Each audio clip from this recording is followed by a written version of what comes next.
எல்லாருக்கும் வணக்கம். இப்போ நான் இந்த மைதா மாவில் சோமாசா செய்ய போகிறேன். எப்படி செய்யறதுன்னு பார்க்கலாம் வாங்க. சோமாசா செய்கிறதுக்கு 1/2 கிலோ மைதா மாவு எடுத்திருக்கேன். இதில் 1/4 கிலோ வறுக்காத நைஸ் ரவா போட்டிருக்கேன். இதில் 1 ஸ்பூன் சர்க்கரை போட்டிருக்கேன். இதுக்கு தேவையான அளவு உப்பு போட்டிருக்கேன்.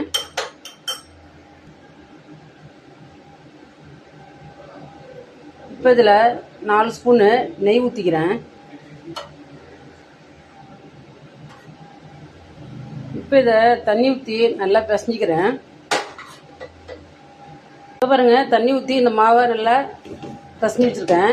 இதுமாதிரி நல்லா கெட்டியாக பிசையாமல் இந்த மாவு கொஞ்சம் தளர்வாக இருக்க மாதிரி பிசைஞ்சு வச்சுக்கணும். இப்போ இந்த பிசைஞ்ச மாவை ஒரு தட்டை போட்டு மூடி வைக்கிறேன். 3 மணி நேரம் ஊறட்டும். அப்படியே எவ்வளோ சாஃப்டாக இருக்கு பாருங்க மாவு.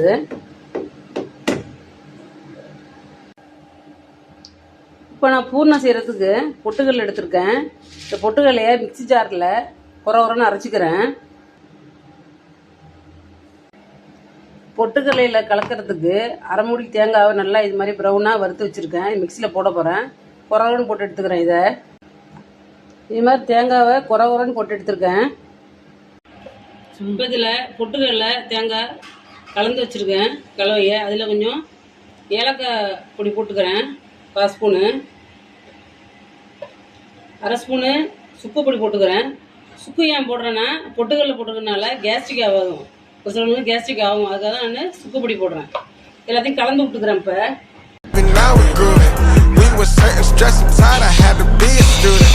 Step to double up the volume, lead it to it. Yeah, lead it to it. Kick it, dope, getting into the end zone. Kick it, dope, getting into the end zone. Kick it, dope, getting into the end zone. Kick it, dope, getting into the end zone. I'm here for a long ride. They talking from the wrong side. நல்லா கிறிஸ்பியாகவும் டேஸ்டாகவும் இருக்கும். என்னோட channel பிடிச்சிருந்தா like பண்ணுங்கள், subscribe பண்ணுங்கள், share பண்ணுங்கள். Thank you.